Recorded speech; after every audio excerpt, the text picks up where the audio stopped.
should you ever go to down to Baja California, to a place called Agua Caliente, there is in the Sierra Madre mountain range, which is the newer structure of the volcanics. There's a place where the water literally spews out of a side of a mountain at 100+ degree temperature, yet the total dissolved solids in that water are under 90 parts per million. Unbelievable. How could that be? I mean, especially hot water coming. Where is it coming from? There's no basin, catch basin. There's no water table on the top of the Sierra Madre, that new volcanics. There are no answers for that except that that's new water. It is coming from down below, and it's coming all the time. That hasn't ceased until there's some tectonic movement that would shut off its flow and redirects it elsewhere. Also, I think most of you have seen and witnessed volcanic eruptions, where the first plume comes out is steam. Tremendous volume of steam along with rocks before the magma starts to flow. So, the theory is not mine. I wish it was. This has been theorized by that Finnish scientist before the turn of the century, whose father owned, basically, he was a mining engineer to this scientist, Nordenskjöld, and his father sent him out to this island in the North Sea that was just a piece of rock sticking out of nowhere. And they used to have to haul fresh water out there. And as they were mining, they were going deeper and deeper. Suddenly, boom, what did they encounter?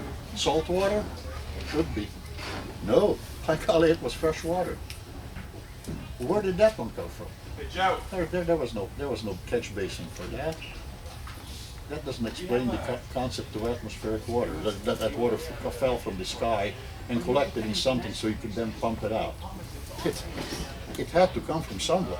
Well, again, so he basically was the first one to theorize this formula. Then followed by my old friend Stephen, when he was working for the Hoovers in the Sierra Nevadas, on top of one of the highest peaks. They were driving a tunnel, following a lead. They were mining for gold. One day he heard the sizzling, and after setting some charges, the next day they were going to drift farther, following that lead. What happened? Water rushed in. Thousands and thousands of gallons of water on top of a mountain, on top of the Sierra Nevadas, where there's no water table. Where's the water table? How does it relate to atmospheric water? It doesn't. It flooded out the mine. Needless to say, they had to go like rats, have to leave everything behind and skedaddle out, and then the water was pouring over to the Nevada side, into the desert. Thousands and thousands of gallons of water per minute. So that got him going. That got him going in a totally different direction. He quit mining engineering, and said, "Hey, wait a minute. This is more important than gold." And out here as investing, what do we say about the old saying goes? Whiskey is for drinking, and water is for fighting over. And that has remained the motto ever since. That has been a motto. It is nothing new, and we need what has happened over the century, this last century, is that we had more and more areas of our desert in Southern California were turned into habitable places only because of this stuff here. And it's coming from the Feather River. We have created one of the 7th wonders of the world, which is the California Aqueduct. We are pumping over the entire river over Tehachapi Mountains, over the Grapevine, to the other side of into Los Angeles.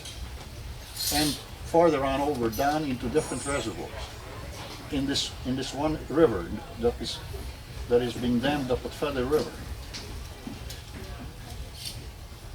It wasn't one of our brightest moments, in my opinion, because we have planted that entire structure over the San Andreas Fault. The San Andreas crisscrosses that, and Tehachapi of all places, we are pumping it with nuclear-powered pumps over the whole river, over that ridge.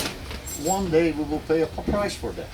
instead of drilling 1,000 wells, even if some would fail because of tectonics, we would not lose it. And also we are exporting water to places where water is there locally. We don't have to go ahead and build a new pipeline, a new system down to San Diego so they can have water. They have the same structure, they have the same ability to obtain water from places. And it is no mystery, or it should be a mystery, it's definitely worth thinking about, is how did the Great Sahara, in places in the Great Sahara where there's no rainfall whatsoever, yet there are bumps in there where there's these oases. Now the camels are not hauling water in there. The water is there for the camels and those oases. And that anomaly has never been thought about very much. Yet it is there, it exists. That water has to come from someplace. And where else can it come from but down below? What kind of a reservoir would permit the existence of these oases? Otherwise, theoretically, they shouldn't exist. Anyhow, I have ever since that time, I decided that it was worthwhile to look for this water, and went with him for many years. We had different instruments with which we were able to delineate where these faulted structures were, and drilled into them. And by golly, we got water in places where there wasn't supposed to be any. And that thing was all hushed and set aside because there were interests that would build the aqueduct. That would indebt generations yet to come. Bonds would be issued. Forget the consequences. Of course, everybody was rubbing their hands because it created employment. Well, we are going to have to employ people anyhow. Let's not do it in a way that have a potential adverse consequence. And water, the clean water we need. The waters that we are collecting are now, even in the basins, are getting polluted to a point where we can no longer drink it. We will have to treat it before. We can't go up to the faucet anymore. We can't turn the faucet on and say, oh yeah, now I can drink that. The only way we can drink that is if it's either chlorinated beyond. So sometimes, even when you take a bath in a bathtub, if it's over-chlorinated, your eyes will water. Now you suppose that's good? Of course it kills everything. But that alone, and what do you suppose it does to your digestive system? Anyhow, that's not the answer. The answer is to locate more and more of these primary sources of water that are in abundant supply beneath our feet in these faulted structures. And it's not only exclusive to California, but the entire planet, and part of our solar system, because there is water out there, and there's no more mystery. But we now have to go out there, just like the old man said 52 years ago. There will come a day when you cannot get water out of your faucet. You will then find parts of the store, sections of the store, where they will be selling water in bottles. Well, I thought, God, that's a preposterous concept. Guess what? We are here. I thank you for your attention.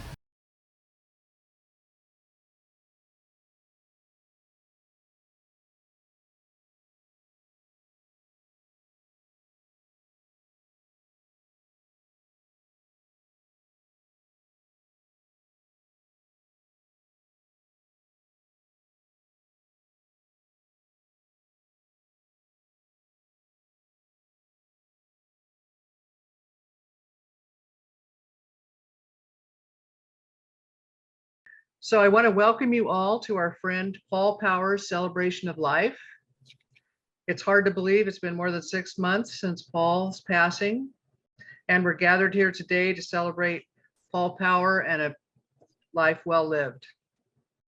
I also want to mention Ed Spencer, who recently passed away. He was volunteering at the Primary Water Institute, and we will miss him greatly. Next Sunday will be a celebration of Ed's life in the Bay Area, and also his son Kirby has a virtual celebration planned in the near future. Kirby should be on the call today somewhere.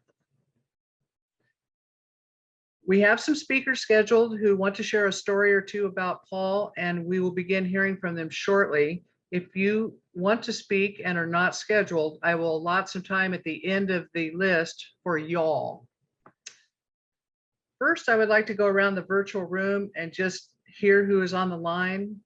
I'm Deborah Hamilton, and I worked directly with Paul for a few years. I've been promoting the concept of primary water since I met Paul in 2014, and I will be your host today. Everyone, please say hello. You can press the space bar to temporarily unmute. Hello. Hi. Hi. Hello, everyone. All right. Hey, family. Okay, well, since I'm not a religious person, I have asked Kim Glazzard to create a prayer for Paul and our primary water community. Kim? Hi, everyone. Good afternoon. I would like to offer a short invocation prayer in honor of our dear friend, family member, and colleague, Paul Pauer. Following the invocation, we will say the Lord's Prayer, and you're all invited to join in. Dear Father God, we have come before you to thank you for the opportunity to honor and pay deepest respects to the special soul of Paul Pauer. For some of us, Paul was a good friend, mentor, family member, companion, teacher, business associate, or neighbor. But most of all, this Hungarian water wizard was a servant of yours, spreading the life-giving and life-saving gift of fresh, pure, pristine water to many needy people here on earth. We pray that all of us coming together today is the beginning of future alliances and building of bridges between those of us remaining in the small but strong world of primary water, where we can help to bring Paul's legacy to light and fulfill his and his mentor, Stephen Reese's lifelong dreams of expanding the awareness of primary water and bringing much needed water to a thirsty world. Please keep Paul in your heavenly sights, Father God, and we pray for the resting of Paul's soul and that his memory will be eternal. And now, for those who wish, please do join me and we'll say the Lord's Prayer. Our Father, who art in heaven, hallowed be thy name. Thy kingdom come, thy will be done, on earth as it is in heaven. Give us this day our daily bread, and forgive us our trespasses, as we forgive those who trespass against us. And lead us not into temptation, but deliver us from evil. For thine is the kingdom, the power, and the glory forever and ever, and unto the ages of ages. In Jesus' name we pray. Amen. Amen. Amen. Okay, well, thank you very much, Kim. Next, we have a number of Paul's friends and colleagues who wish to share a story or two about Paul. I understand you can press Control A to unmute or hold the spacebar down to temporarily unmute. So first up, I have Lynn Hebenstreit. I'm sorry to pick on you, Lynn, but I just knew that you were the right one to lead us off. So go ahead.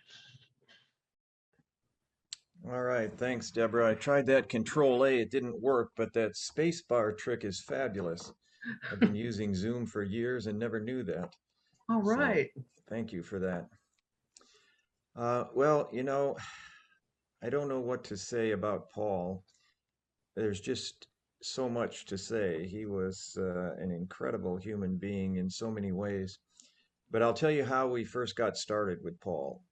You know, I work with a nonprofit organization in Africa, and we were looking for solutions to some of the problems faced by the rural villages there, and their biggest problem was water. You know, we'd go to these village meetings and they'd say, okay, our first problem is water. Our second problem is water. Our third problem is water. Our fourth problem is education. So I come from a town called Ojai, and we have, for some reason, this is the home of Stephen Reese and Bill Cox, if you know who Bill Cox is. Bill Cox was working with us, starting us down the path of primary water some 20 years ago. and we were doing a little bit of research and a little bit of work in Africa. And one of my friends, Dave Palmer, some of you may have known him. He worked with Paul a little bit. He said, "There's this guy in Northern California who has worked with Stephen Reese for a long time, and he's incredibly knowledgeable. You got to get a hold of him." So I called him up, and it was Paul, and he was living up in Wairika, and he was interested in what we were doing in Africa and all, and but he was very reticent to make any commitment. He just sort of kind of went along, hear what I had to say, and then he said, "Well, I'll get back in touch with you." So it was like a month or two later, and I guess he did a little bit of research on us and tried to see if we were the real thing or not. So he called back, and he said, "Yeah, it sounds like you have an interesting program there, and maybe there's something I can do to help." So we invited him to come to Africa with us, which he did. He came as a volunteer, and he set up everything. He got us from zero up to where we were one of the largest drilling operations in Tanzania in a relatively short time, with people from the village, with no background in anything, just the people that were involved with our organization there. And we became fairly well known in the area for the work that we were doing. So the one of the interesting and odd things about this, it wasn't until about a year later that, and I worked with Paul, traveled with Paul, talked with Paul, and eventually I discovered that he was from Ojai too, like I was. He had left town before I had. My father-in-law was his best friend back in high school. He lived with this woman, Rosalind Rajagopal, who was the secret girlfriend of Krishnamurti, and he grew up with Krishnamurti. And these are the same people. I lived with that same woman in the same house for wasn't too long period of time, several months, but continued working up there with her best friend for like 20 years. So it was, kind of a surprise to realize that Paul and I had this long background together that I had no clue about when we first started working. So anyway, it was a pleasure working with Paul. I'm sure all of you know his encyclopedic knowledge of especially European history. We travel for long distance. We've made, I don't know, 6 or 7 trips maybe to Africa together. We traveled around the United States. We did a field trip in California and Nevada. Russ was with us on that one. And so I got to hear a lot about European history. And in addition to primary water and geology, and it's just extraordinary, the kind of knowledge he had. And in the later years, I got to where I would set up separate seats when we were traveling internationally. I put Paul somewhere else because I'd heard a lot, and I like to sleep sometimes on the planes. But I would watch him, and I would see him sit down, often next to some lady, and he'll talk to that woman, and she seems to be very interested. And I'll sleep for a couple hours, and I'll wake up and I'll look, and he's still there talking, and the woman still seems to be interested. I mean, he can talk like 10 hours straight and engage somebody in that kind of conversation. Yeah, that's happened to me. Yeah, it's quite amazing. So anyway, the last thing I'll say about Paul, I think it's one of the one of the funniest things that somebody said about him. He was coming to. I was already in Tanzania, and he came in later, and he was leaving Dar es Salaam, flying to our little area of Tanzania, and their flight, was ready to take off. And just before they got to the end of the runway, the pilot hit the brakes, and they came to a stop just before the end of the runway. There was some kind of mechanical problem, and he was sitting next to this Russian woman, Tatiana. And you probably know he's not fond of Russians, because of the Hungarian Revolution and all. But anyway, he struck up a friendship with this woman. He thought she was with the KGB, and they spent. It was the next day before they could come to our area in Musoma, and she spent a couple of weeks there, and he thought she was just following him around to see what he was doing. But they had a good, lively kind of friendship. And so one day we were sitting at our hotel for lunch, and Paul said, Tatiana, do you know that I have a pilot's license? And she says, no, Paul, I don't. But if you would just tell me what you don't know or what you haven't done, it would be a much shorter conversation. That is So hilarious. that for now is, I just should mention also how generous Paul was with his knowledge and his energy. I mean, it was, we were roughing it quite a bit of the time there, and he was we did some camping and all, and he was a real a go-getter, and very, very generous with everything. So we wouldn't have gotten anywhere without Paul's help. So I certainly appreciate him, and what a consummate gentleman he was as well. He was a rare breed. Definitely, I would agree with that. Okay, well, thank you very much. I think we don't have Mark Burr yet. Mark, are you here? Yeah, hi, Deborah. Thank you for the when it went on with everybody on the call. I was amazingly crossing the Mojave Desert and on my way to Joshua Tree, and I was seeing a young man. Not so young, but he's fairly young, and he had reached out and discovered primary water some years ago. Spoke with Paul numerous times. Paul would know immediately who he is. His name's Zareen Leff, and he's actually the manager of Joshua Tree Excursions, who knows that park, everyone, like the back of his hand, and a big primary water proponent. If you want somebody, a great tour guide, an interesting guy, you should call on Zareen. So I went there, saw him, and spent time. And then my next move was up to Saratoga, a winery, and that project was put together by Amar Patel, who was born and raised Silicon Valley. His dad was a Texas Instruments guy years back. He discovered primary water in the last year. He's a young guy, 28. And he's absolutely making videos for me now. He wants water coming and exploding out of the earth, like these techie guys. He's just infatuated with it. And he also spoke with Paul, and then Ryan and Tilla, and then myself. So we're actually working on opening up India through a very large concern there that his family is related to in Gujarat. So all of this is kind of funny, going back to Paul and the PWI website that people would find when they heard the term, and that we're all trying to keep and upgrade. From there, I went down to a project in Topanga.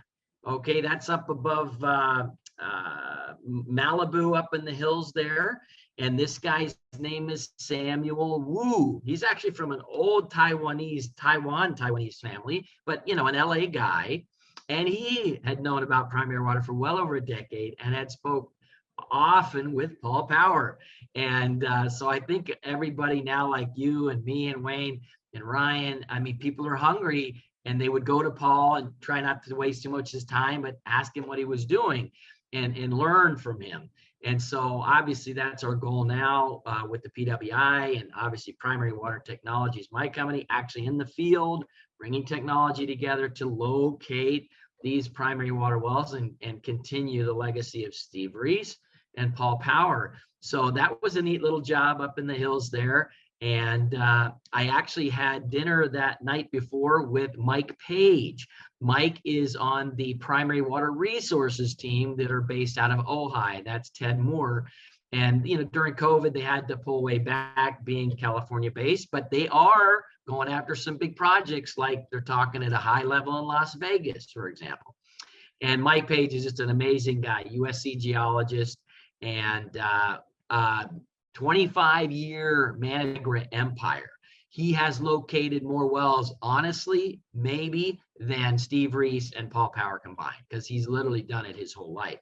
And extraordinary. Now, like Paul used to use a welding rod and dowse, Mike Page uses a bioelectromagnetic device. It's really interesting. It's an antenna wrapped around rare earth magnets, and it looks like a single swivel rod. And man, can this guy locate water, but he maps California and other places, the paleo channels. And they've done some studies to prove out what he sees. And the USGS guys have said, you pull up all these bore logs and he's more accurate than anybody. So that was Lake Casitas out in Central Valley. They've done it. He's getting old. I mean, he's in his 80s as well, but still going strong. So it was a fun trip to come down through there and then end with Wayne Weber there in Orange County. And it was Wayne who we thank for taking those videos of Steve Reese back in '85. And he has many more collections of audio tapes of him and Steve and other people around Steve, also of Jim Scott, who was Steve Reese's driller. So he's busy getting all of that digitized and memorialized, getting it into this new upgraded Primary Water Institute website. I have a big digital library on Dropbox I've shared with everyone. I just have copies of all the articles. I need to update it. It's some years old. And now I found a whole nother collection. Sadly, I couldn't get to it because they're masking people up again at the University of San Diego. Unbelievable, because someone in the archives department got COVID. So you can go in the library without it, but to go to the archives, everyone has to mask. I said, you're dealing with the wrong person. I've waited a year for this. You really disappointed me. So anyway, hopefully Wayne can get down there. And Emmett Culligan was a huge supporter of primary water. He is the Culligan man, Culligan water softeners. Okay, in the 50s and 60s, he worked with Reese, he worked with Vern Cameron, he worked with Scott, he worked with all those guys, and there is a significant collection of his that he donated to the university. And now Wayne will have to get down there and see that. So it was kind of a neat trip to do during this time of the Requiem for Paul. And I'm sorry I didn't call in, but it's great that you can put all these together and get them out, memorialize it, because there are a lot of people on there who go way back in this whole primary water journey. And I'm the third generation. It's what I call ourselves. We're trying to keep it going, and we're very busy here in the Southwest. Ryan is on projects right now in West Virginia. He flew out there for that, his second in a month. And that was a lead from Paul Pauer, the first one. It was a white Russian nun. Okay, a really fascinating story. She says, don't tell anything. I think some people on the call will know about her. And she moved. They got out of California to a nice piece of property there up in the hills in West Virginia, west of Roanoke, Virginia. So anyway, she told some other people, and already he has another job. He's going to be up in north central Montana on a 10,000 acre Hutterite community. That's they're kind of like Mennonites, right? And they're growing hogs up there. 2 wells, both very saline. Okay, they have snow and rain, but guess what? When they need water in the summers and there's drought, they need wells. So we're up there. I have 2 ranches in Texas to go to next week, and I've got a project North Phoenix, a little 1 acre project in North Phoenix tomorrow. And we have our first billboard up, and it says primary water well locators, know before you drill, and Ryan's phone number. And then at the bottom, this is quite dramatic, and in one of the biggest droughts ever, maybe, water in your well, ... guaranteed. I liked it. We're I ready. think it's We're good. ready to guarantee our work. Now, we're not going to pay you for your well, but we'll pay you back our survey fee if you don't have success. So we'll see what happens here in Arizona.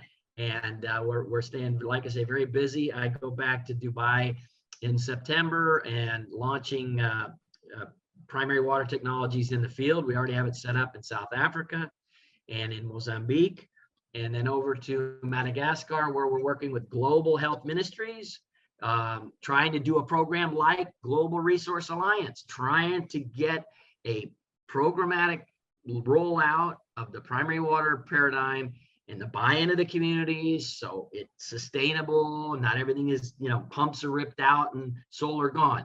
And we're already hitting 3-4 wells in a row in the last few weeks after quite a while to get there. And our equipment is in country there. Our equipment's in country in South Africa. We have an excellent drilling partner who could cover all of Southern Africa. Nepal, we're up there and coming into India soon, and associates in Jordan, Turkey, Italy, Morocco. So we're out there. We can pretty well cover anywhere in the world, and happy to coordinate with anyone, join to consortia with people on projects. And Willow Stick, north of the Grand Canyon, for me, that's their name, Willow Stick Inc. They have used my technology now in the mining and hydro dam sector, but they're also doing water search up there in their backyard. And we just did $300,000 worth of surveys for Cedar City, Utah. And they just approved something like $40 to $60 million for the drilling campaign. Everything, meaning completion and the infrastructure. So we're going to do the test bores very soon. And if water comes out of that in big volumes, I think it's going to be in the news. So we're pretty excited. Australia, Sustainable Water, Pty Limited is my partnership there. They are knocking it out of the park. So we're getting global again. And one of the partners on that team is Robert Gourlay. I call him the Paul Pauer of Australia. He was the same generation. He's been doing it for a long time. He also douses with 2 rods, and but understands primary water paradigm and developed a very unique mapping GIS program to approach it. So yeah, we're out there hustling and growing, and anyone who wants to partner with us, help us. We pay referral fees. If you bring us the jobs, we're ready to work with the whole primary water community. So thanks for putting this together, Deborah. I'm sorry I missed the day before, but my California trip was kind of pretty neat. Thanks to Paul. Nope. Or Ryan? Ryan, are you here? Okay, Wayne Weber, it is your turn to say a few words about Paul. Okay, am I unmuted at this point? Yeah, I can hear you perfectly. All right, all right. First of all, thank you so much, Deborah, for all the work you did in putting this together and all the reschedulings and Sorry about the everything you've been rescheduling. doing. So thank you very much. I feel very fortunate to have known Paul for over 40 years and very honored to have him as a friend. With Paul, there is always something exciting, as Lynn just mentioned, all the way from fighting the Russian invasion in Hungary, escaping to an exclusive private school in Ojai.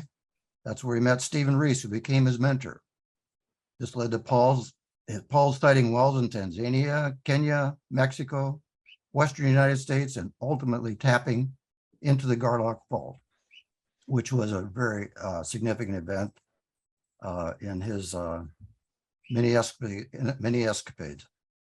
He was passionate about primary water, and I think he was always excited whenever he was able to communicate, as Lynn just mentioned, to anybody that would possibly listen, and whether it was an individual or groups or anybody on a plane.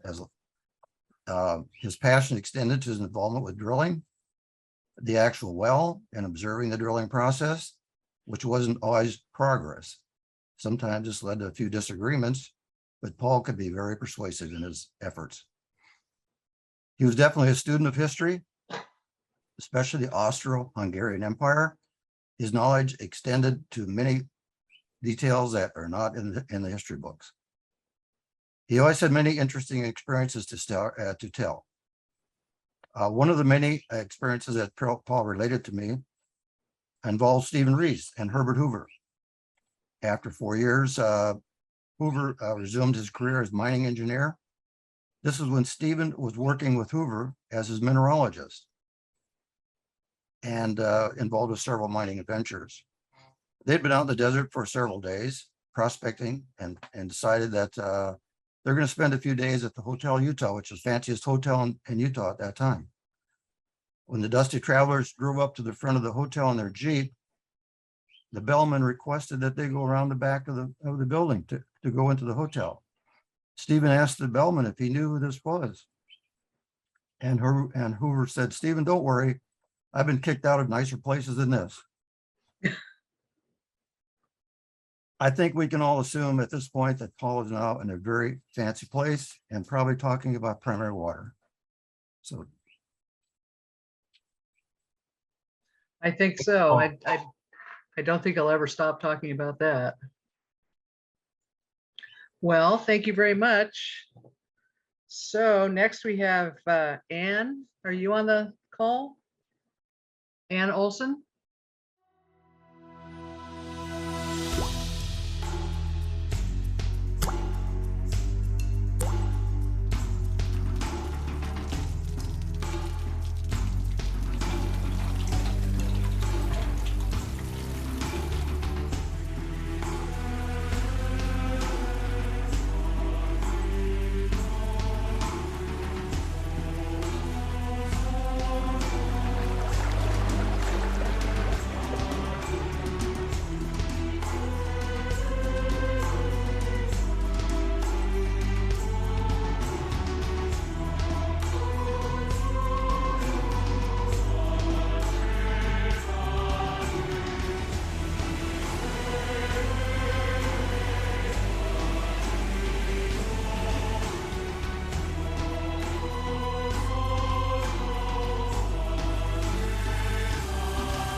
Okay, Russell Anderson, you're up next. Okay, well, thank you, Deborah. I really appreciate this. I had to find another phone, and so on. And then I guess I'm finally on here, but I'm so appreciative to be here because of Paul Pauer. And Lynn, I'd like to say hi to you because it's been a while. I think 2012, we went on a trip together with Paul Pauer and we just had a gas. I'll tell you, that was a lot of fun. I want to say one thing about who I am because I think Lynn would know. I started a nonprofit in 2008 called Clearwater Vision. And with that, I was working directly with the Native Americans up at Clear Lake, California. And I ran into a person, and for some reason, I guess that person, I think it would be, well, I'll figure out his name, but he just called me up and he said, "You got to meet Paul Pauer." And in that, we actually extended our information from all of the things that we were doing and what he was doing and so on. And I think Lynn knows him. But he died, somewhat like 5-6 years ago, or 7, 8, 9. I don't remember all those things. I was quite amazed at what people knew, what a small amount of people knew about primary water, and why is it, we didn't understand that. And I worked in 2012 when I met up with Lynn, and he invited us to go to the Owens Valley and just go everywhere up there to find out where Stephen Reese drilled his wells. And I was also surprised that no one responded to that and, whatever we were doing. And that was the time we were working with the government and working to try to get some funding so that we can get awareness of primary water. But because I worked on Clear Lake, and Clear Lake was a really astounding understanding of how the ring of fire works and why it is that oftentimes the people that are close to primary water come to the ring of fire because it's a lot easier. And the Owens Valley was one of the places, but also the understanding of how it is California is what it is and how it makes up to be what it is has a lot to do with the ring of fire. In Ojai was a place that was special. What we examined through the studies that we had, which was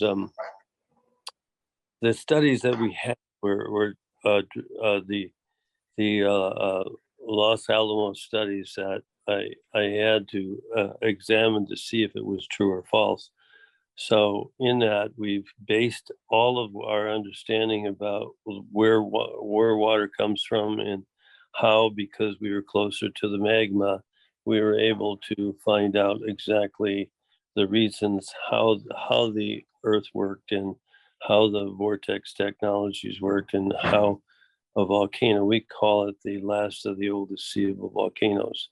So with that, we got Paul to come, and I think that was 09. It's a very interesting year because in 08 we started, to do the testings, and of course, Paul Pauer came to Clear Lake and he studied.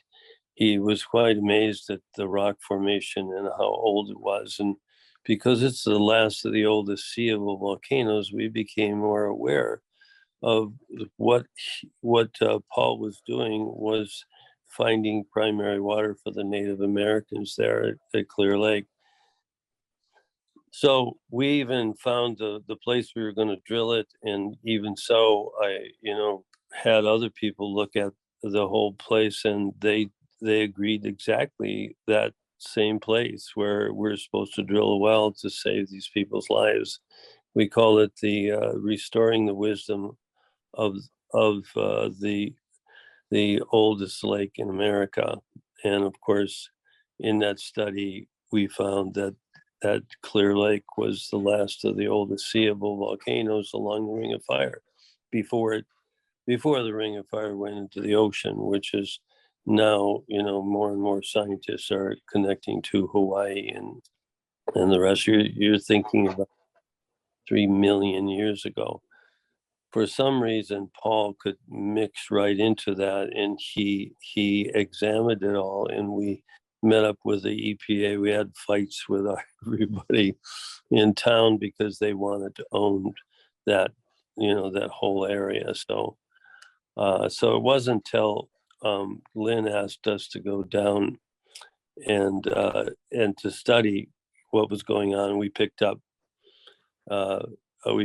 Paul from the airport, and we went on this long trip up this places, and we had the Owens Valley, and we tested every place we could, and basically we were always convinced, what was going on there was all primary water areas that we could just as well forget about the peripheral canal, and we could find our own primary water, and everything would be chilled out.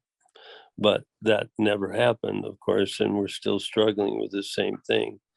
So, but right now we're actually gathering more and more people to understand the importance of primary water and to reach deep into the ocean or reach deep into the earth itself to find out that we are both firmaments and so on, not just one. So we're just only getting half truth there. So the importance of just working with Brown's gas many, many years prior, and then meeting up with Paul Pauer, and then meeting up with Dr. Emoto from Japan was extremely important for us to understand. And even now we're doing campaigns with the Dr. Emoto's group because of what we've learned from Paul Pauer.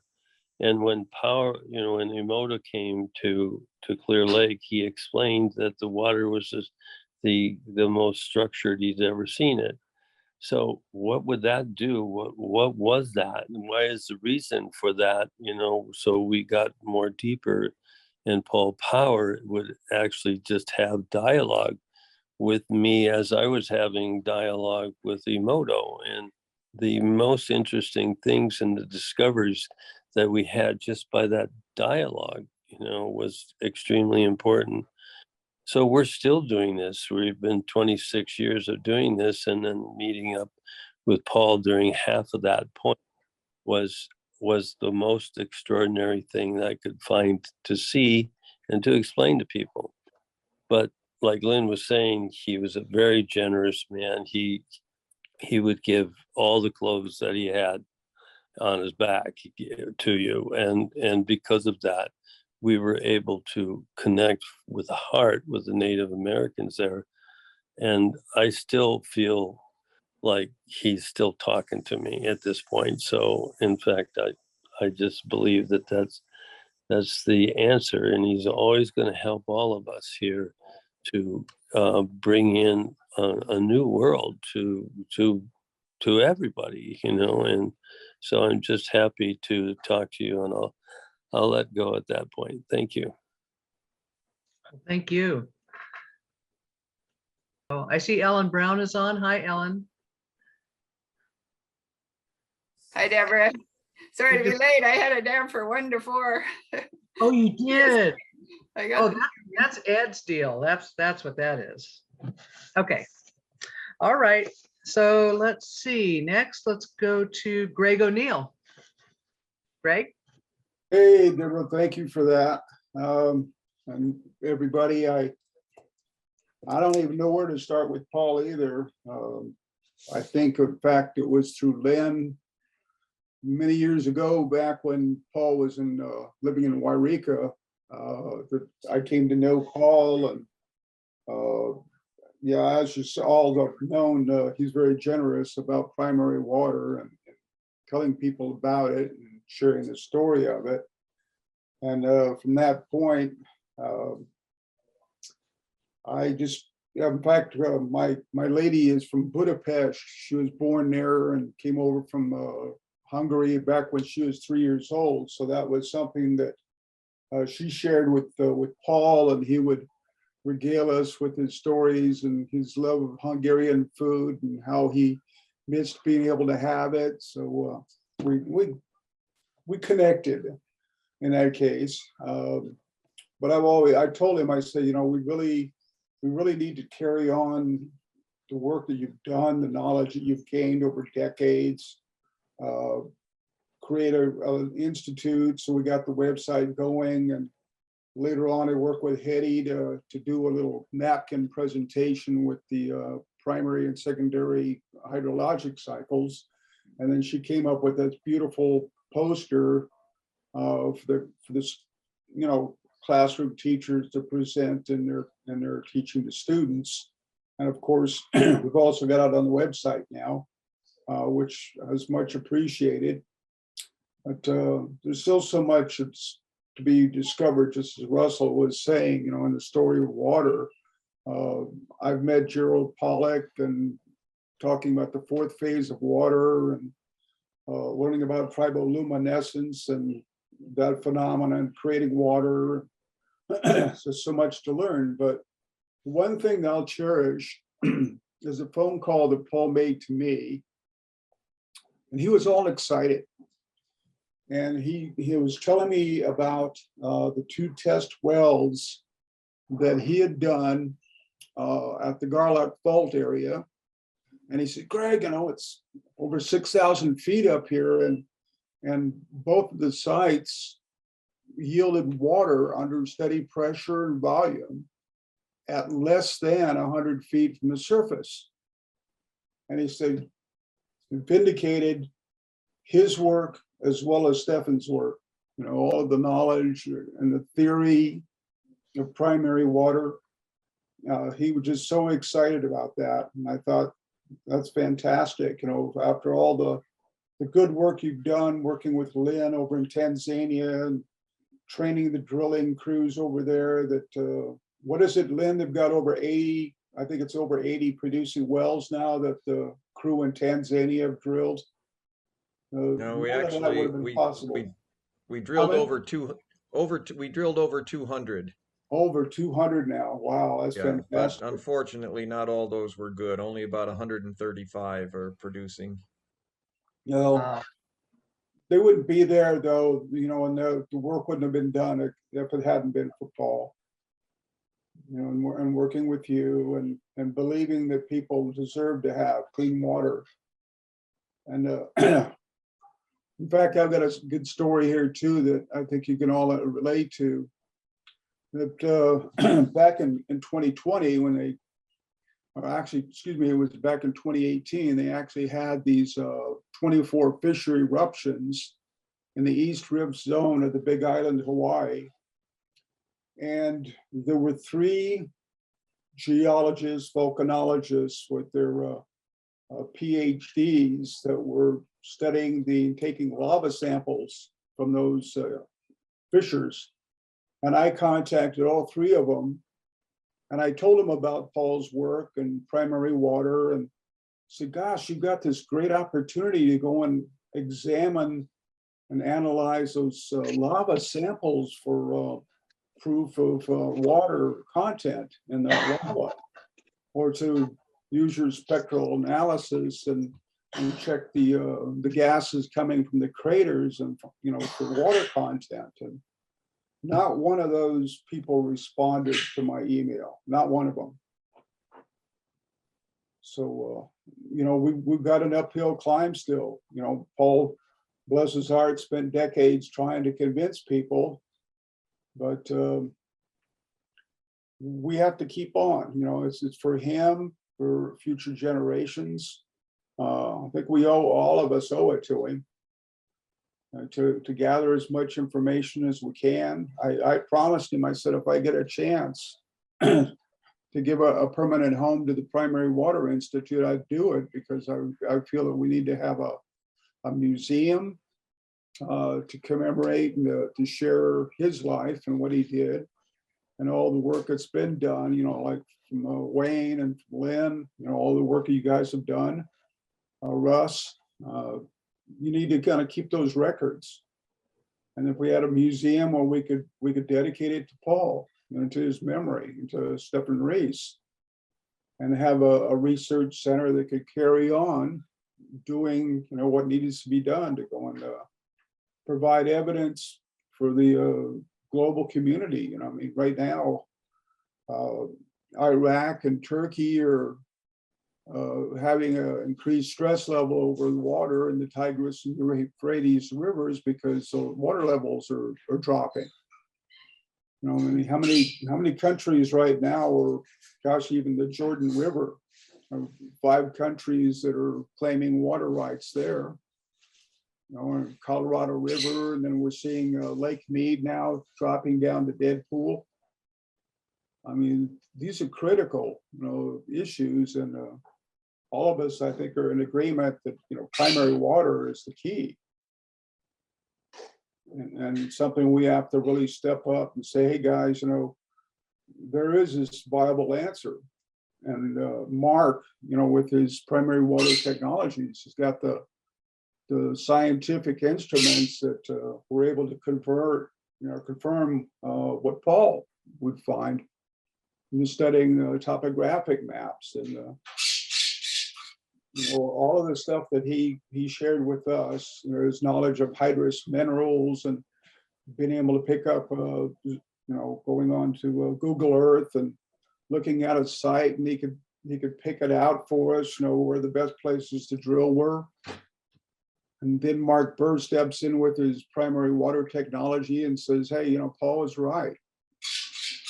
You know, the scientific instruments confirmed what he knew, you know, whether it was from dowsing or finding minerals on the ground that indicated there was water there, or he was looking at linear formations and saying, hey, there's a good spot to put down a well.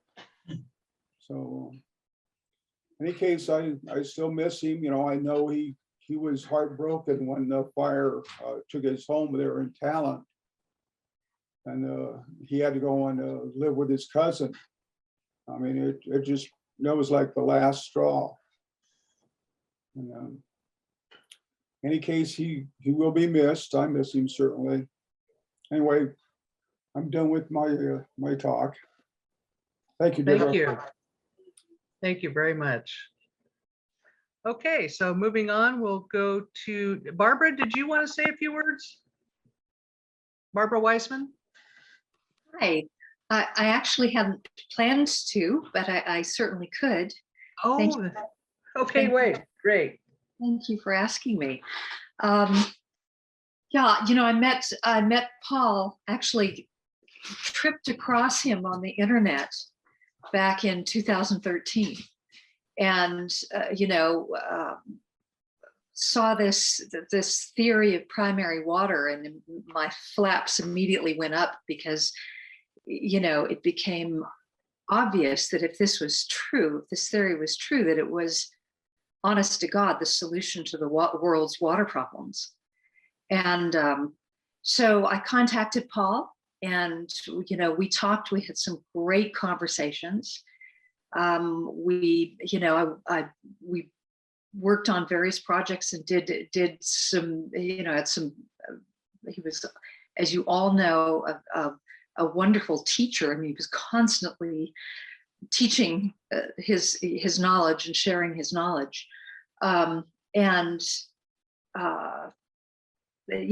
We just learned so much from him. It was really extraordinary. And the more I learned, the more it appeared that this theory was really, really something exciting and to be looked into and to promote.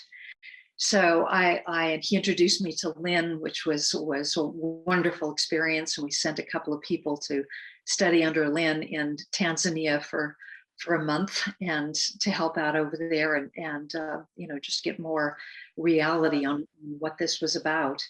So I will forever be thankful of Paul and what he introduced me to, and my organization, the Earth Organization. And we hired a couple of hydrogeologists to look into this and to study under Rob Gourlay as well down in Australia, and have been working to fully document and codify the data that we've been doing on the projects we've been working on. But I'll just be forever grateful to Paul and for the memories and the experience and the knowledge, and what fun it was. He was such a character. What Definitely. fun it was. Yeah, I'm sure we can all agree on that. Really extraordinary person. He will be missed. Okay, thank you, Barbara. Yes. All right, so we can perhaps go to Jeremy Christian. Are you there?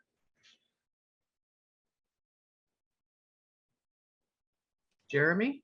Hi, Deborah. Just, can you hear me clearly? I can hear you perfectly. Fantastic, fantastic. Thank you very much for organizing this. Oh, you're welcome. Nice to see some familiar faces as well as familiar names in Paul's, like CCs. I remember seeing some emails he'd CC'd 5 people. I've prepared a brief statement. The Wi-Fi is a bit dodgy in my area. If for some reason it cuts out, Deborah, I trust you'll be able to, please. I've got it open right here on my phone. So if you have problems, I will jump in. Thank you, Deborah. You bet. I remember the unique way Paul signed off his emails with "the best as always, Paul Pauer." This was what I saw in the very first email that Paul sent to me after being introduced to him. And this is how he signed off in most every subsequent letter that I received from him. It left a certain mark on me, one that left a need to act in a certain sense of enduring purpose. Little did I know that a few short years after such an introduction to Paul, that we would be having coffee on the porch in his friend's rural home in Kenya. That house overlooked a chili crop, following the slope of the hill down to the flat ground. Paul and the drillers had drilled further up the valley some years before that trip, and the fruits of his labors had brought more greenery and life to that land. I remember looking at the plantation and its people as we went over extra details for the upcoming day, followed by a game of a million questions, where I would ask him what I needed to best grasp his understanding of the situation, and he would patiently answer them one by one. With every shovelful of sample while on the drilling site, he would identify the different materials and explain to me how to identify what kind of structure the drill was passing through. All of this was while being in the middle of the day under a very hot African sun. He was certainly tough. But what I'm most grateful for were the kernels of wisdom that he shared with me during our time drilling together. It was almost as if he was drawing his information from a million drillings that he carried around in his head. He was much more than simply a dedicated mentor for primary water, but very much a mentor in life and great friend as well. Had I known that the last time I would see him would be at the airport in Australia in 2020, I might have delayed him a little for at least one more Bloody Mary to get more vitamin C in, and shaken his hand a little longer in goodbyes. Now that he's gone ahead of us to a more permanent retirement, we have such a task ahead of us. On a tough project, there is no longer a quick call to Paul that could settle doubts to move forward again in that confidence that only a watchful and trusted mentor can provide. We have, however, had the benefit of his personal care and attention over many years sown into us to carry on his legacy and to make it our own. The world needs Paul, but it has us who he's left behind instead. May God bless him for his patient investment in his students, and may we who have this knowledge use it to be a blessing to this increasingly thirsty world. In memory of Paul and the great achievements of his lifetime, I find it a duty to carry on the legacy of his work with bringing primary water to the world. In the words of Paul, may God bless our projects, the best and always.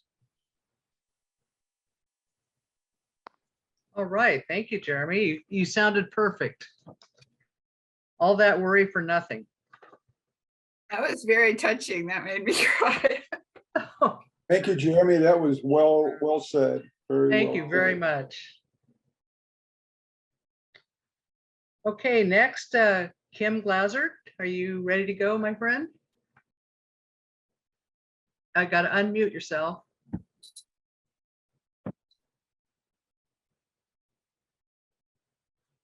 Okay, she's got some special effects going, I think. Sorry there. There she is. Can you hear me, Deborah? I can hear you, Kim. Yep, perfectly. Okay, great. I feel like this is, no apologies, but this is week following all the wonderful testimonies that we've heard today so far. And I'm sure there are many, many more people maybe who couldn't be on or are trying to get on, or maybe will come on in shortly. I entered the picture with Paul in a very late stage. Again, like Deborah, I met him in 2014. And we met him at the same time in Reading.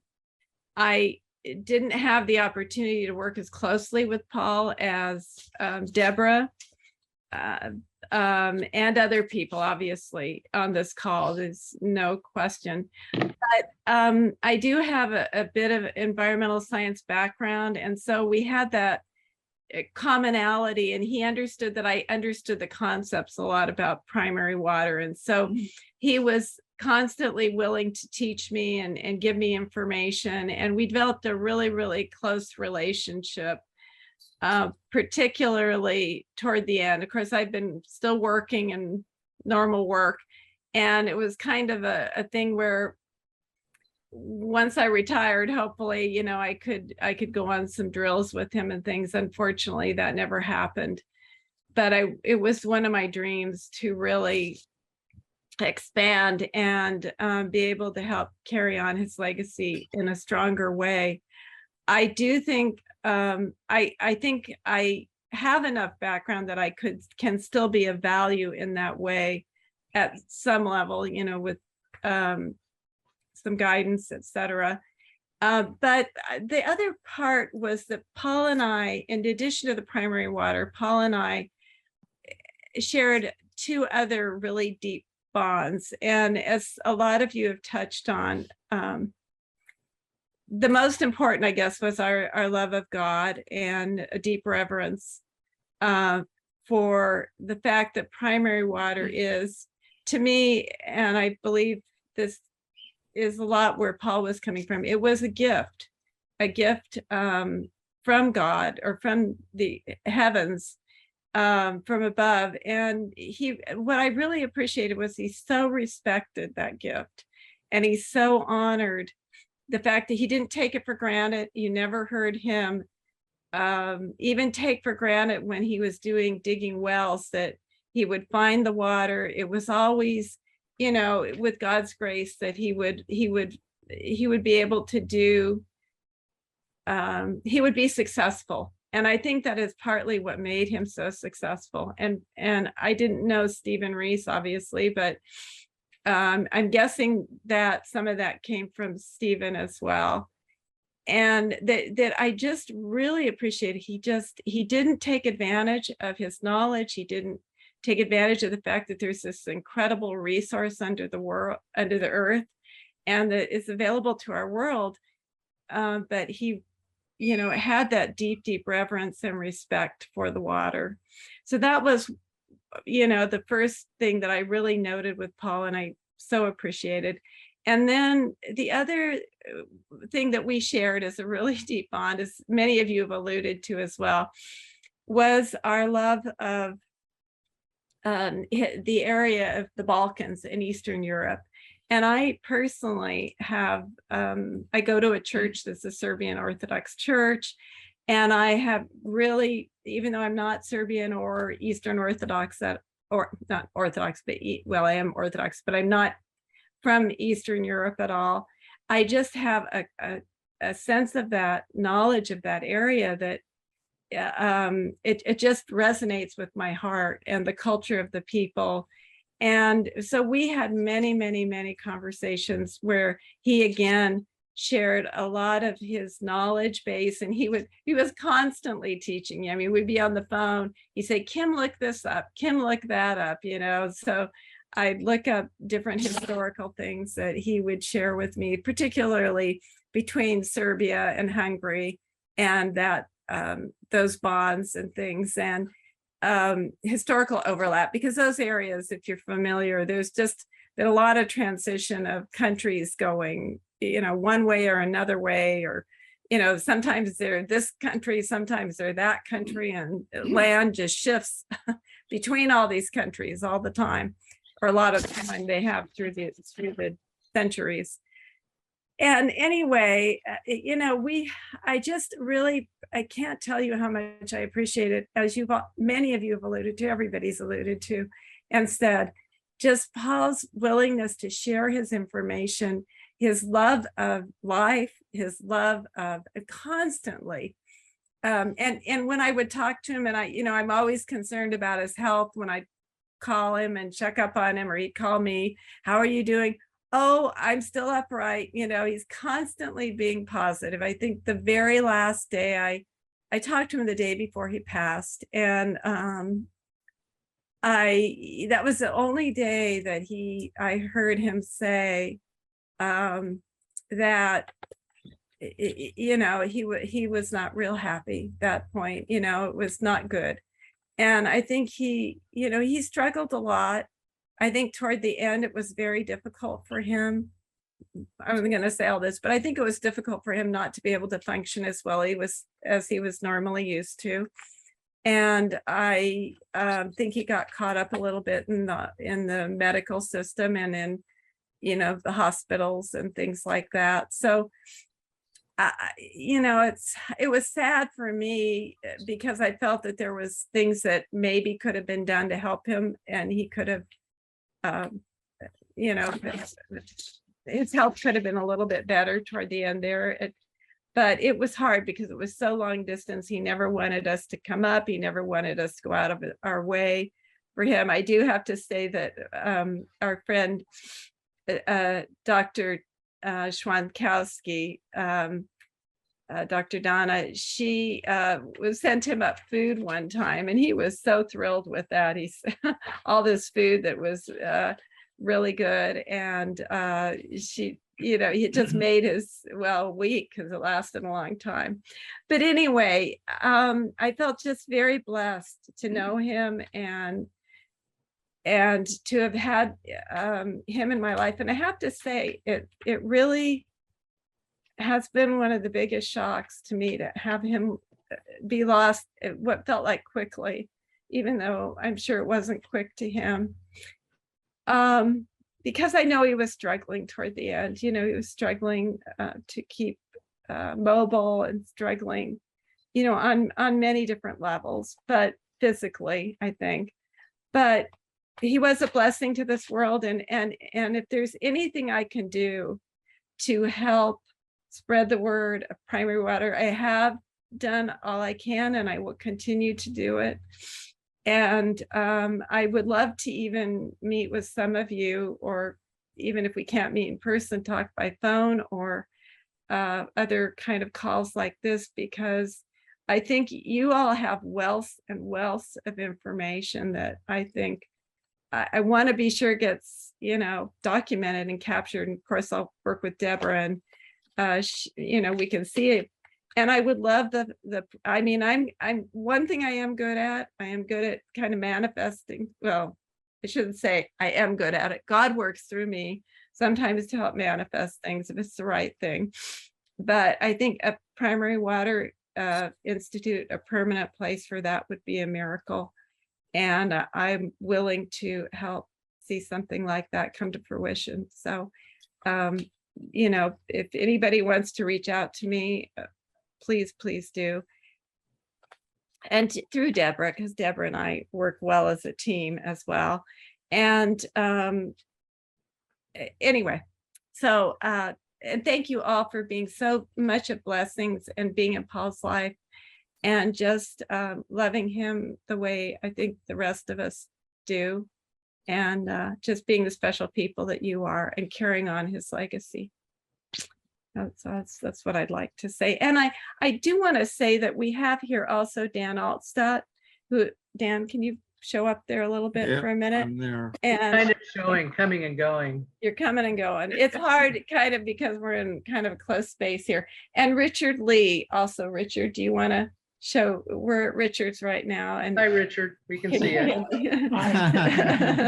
And we've all kind of been it like a team, following Paul and Paul's life and what's been going on in the most recent past. And so we're here to help any way we can and to be part of the future for primary water. So thank you, Deborah. And thank you, Deborah, for everything too. Oh, you're sure welcome. Okay, Deborah Taveras, did you ever wind up getting online? Deborah has bad communication problems with her machine, so she has prepared this short thing that I'm supposed to read if she couldn't make it online. So here we go. I met Paul through Dr. Ed Spencer and spoke with Paul late one night years back.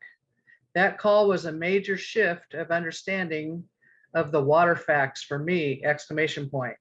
As you know, I devoted years learning and accessing primary water with Paul. He changed my life profoundly. There are many interviews he did, I did, explaining primary water development. Paul has left a legacy accomplished by only a few in a lifetime. I was privileged to have worked with him for a cause that saves lives.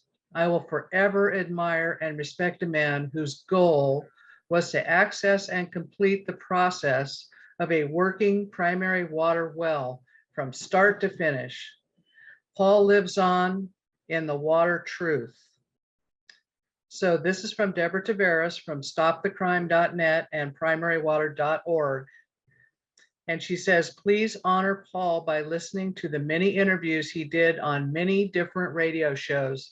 Paul truly lives on. Continue sharing his work far and wide. I believe that is how we keep Paul's water truth for all that's living and depend on water for life alive.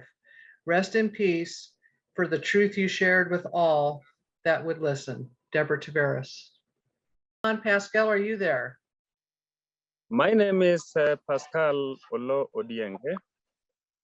I am from Kenya, and I would like to have say about friend Paul at this memorial. Sitting here with me is my family.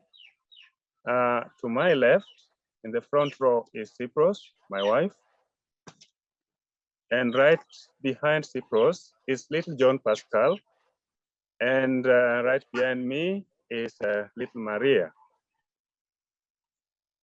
Now, in this is the family where Paul spent most of his time when he came to Tanzania. And he could meet with us each time he came down there, and he became part and parcel of this family. So I thought it was very important that they should also take part in this memorial. I would like to say a few words to remember my friend in a fitting way. Meeting Paul was one of the most important events of my life, and it still remains, and I believe will continue to remain so for the rest of my life.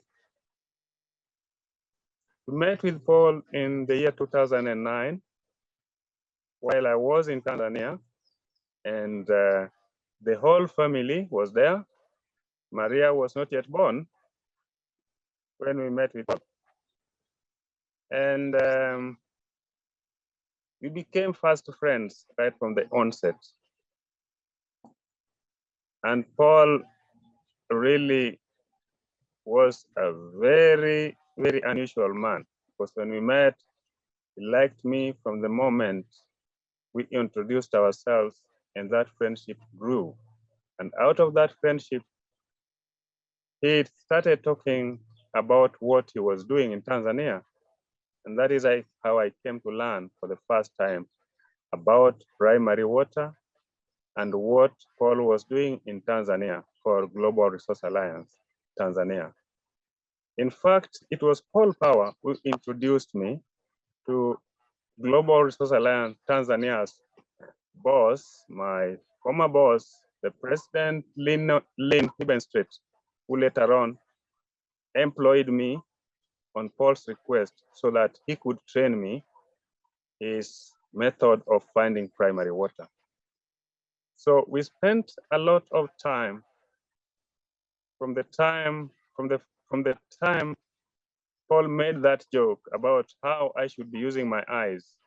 We were always in the field with Paul. He was teaching me how to pick good locations for boreholes, what to look for, and how to appraise the best location for drilling when you have more than one or two options of drilling. So we worked with him together for Global Resource Alliance Tanzania. And after I was satisfied that I knew to find water his way, which was the reason that brought him to Tanzania each time, he decided to leave. And he left me to continue the work that he was doing. I did not know that his last departure would put me in a very awkward position, because it was my responsibility to pick the borehole sites without his help. So I took the challenge, and the most important point, and I should mention this here, is that the first borehole location I made in his absence was a great success. And it was one of the shallowest and most productive boreholes of Global Resource Alliance Tanzania. This was the base and the foundation on which I built a 5 years hard work of finding and drilling boreholes in Tanzania when I worked for GRA. And at the time of my departure, which was in 2016, we had over 100 successful boreholes, and all of them are operational to date. This great achievement would not be talked or spoken about without mentioning, because it was his child, and it was because of the work that he did that GRA was able to achieve what they achieved. Thousands and thousands of poor Tanzanians are enjoying clean and safe drinking water from over 100 boreholes in Mara region of Tanzania. And this is the legacy of my late friend Paul. My message to this group that would be listening to this speech or this little video, for those who will watch it, should know that Paul was one man who had a singular purpose. And this purpose was to give as many people as possible a good, clean drinking water. The last time I met him was when he requested me to work with him in a project in Kenya, at a place called Machakos. And when we met, he talked about having found a donor that was going to drill so many boreholes in Kenya for thirsty people. And I did not know that he would leave so soon before achieving this dream. But I feel that those who will be listening to me talk here could remember Paul in the best way by just creating more awareness about the importance of primary water and how it would help the whole globe solve its serious looming water crisis. I therefore appeal to all of you who listen to this message to know that I, Pascal, who knows and has the ability to find water, is a victim of these circumstances of water shortages. We have been without water in my own community and village since last year in November. We've had promises from politicians and many other interesting parties saying that they will come and fix the problem, but it cannot be done. So it would be very important for me to hear that since Paul was one of the people who was trying to help us get these kind of things done, I would like to pass on this baton to this group, that you do something that would help us remember Paul in a way that it deserves. That way would only by creating awareness about primary water, convincing those standing in the way, and having a way to bring insufficient water to the world. Now, I have not only lost a true friend, I have lost a father figure in my life, I have lost a guide, I have lost a man that I will not replace in all my life. But I will be consoled that he trusted me and gave me what he loved the most. And he trusted me that I will use it to do what he expected me to do with it. And I hope that you will all help us be able to work together, continue doing what Paul let us doing. Thank you. I will now let Cipro say something about Paul. Because Paul, sometimes when he visited me in Musoma, he could walk into our kitchen and maybe they talked with Cyprus. I didn't know what they were talking about, but I believe it was all about food. So can you turn the camera toward Cyprus? Pascal, could you turn the camera to, there we go. There we go. I can see you now, Cyprus.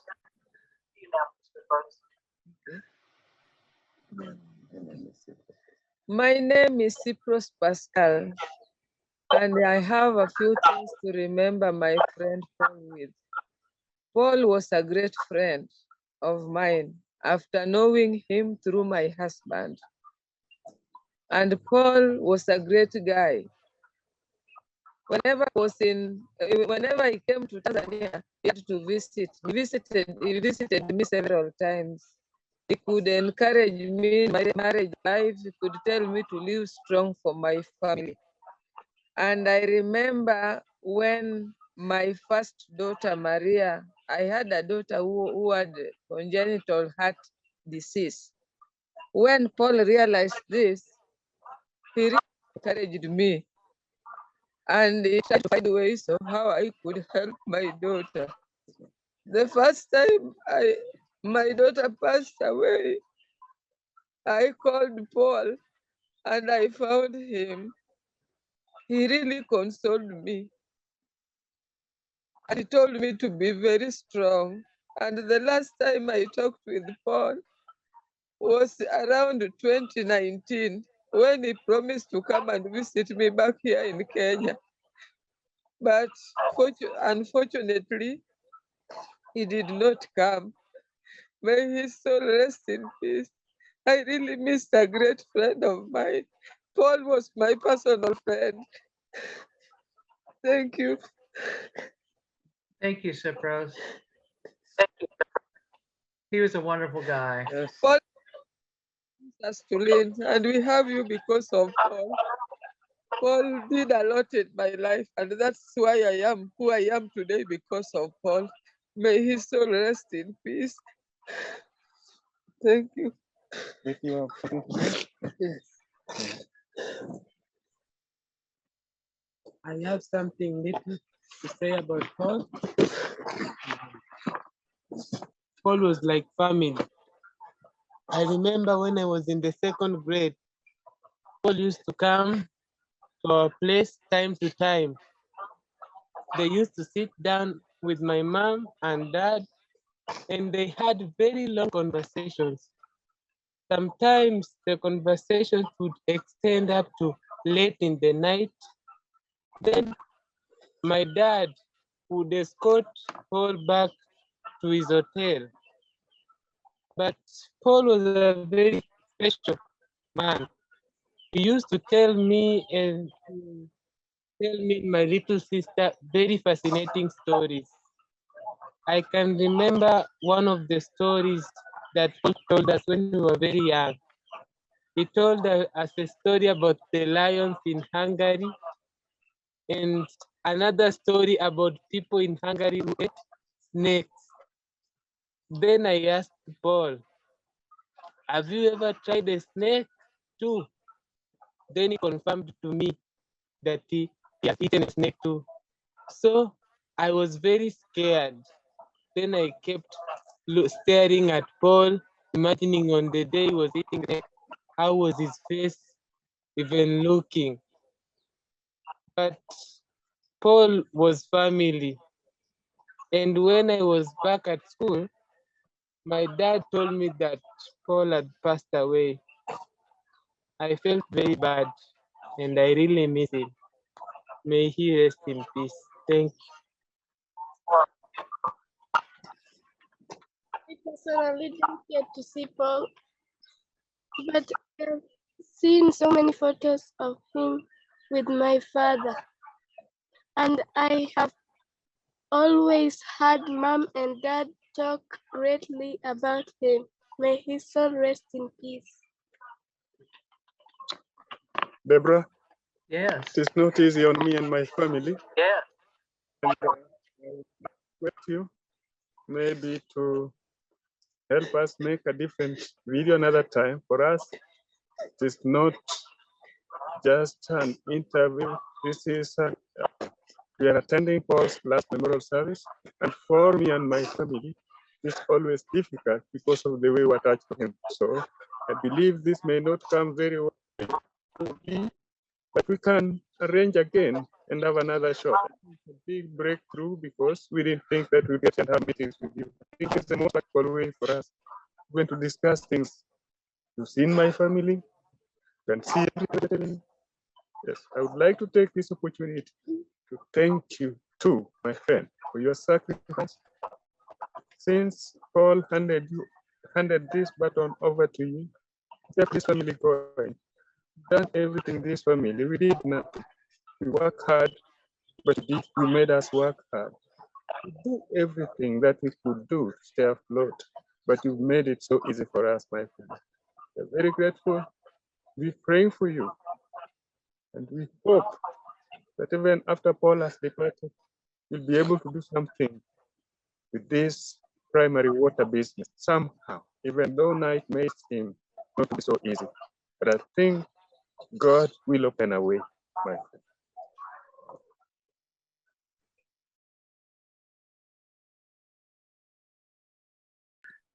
How about anybody else that wanted to say a few words that hasn't already? I'll just open it up for anybody else. Deborah, can you hear me? Yes. Okay, I thought I was muted. I'm not muted. I'm unmuted, I guess. Perfect. Too many buttons here, Deborah. I know. Could you find a service that doesn't have all these buttons on it and backs and forwards and splashes and dashes and Pretty overwhelming. commercial websites and commercial Zooms? I didn't know there was such a thing as a commercial Zoom. I didn't either. Anyway, I guess we learn something every day. You mentioned the website, Yes. primarywaterinstitute.org. And basically,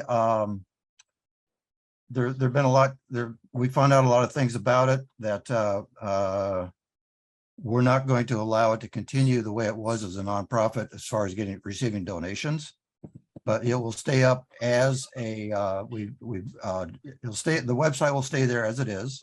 It's going to be updated. It'll continue to be the same address as it currently is. And we've registered in the state of Nevada. It was registered in Nevada before. We maintained that registration, and we worked with a couple of different accountants and individuals to get that all squared away. So it's now known as an LLC, but it's still maintaining the same website address. And we're going to be updating all the information on there and keep it current as possible. So that will continue to exist. So that's the latest update on primarywaterinstitute.org. So the institute itself is not going to be a nonprofit anymore? No. Okay, so what status does that make it then? If it's not a nonprofit, is it? It's basically a Nevada LLC.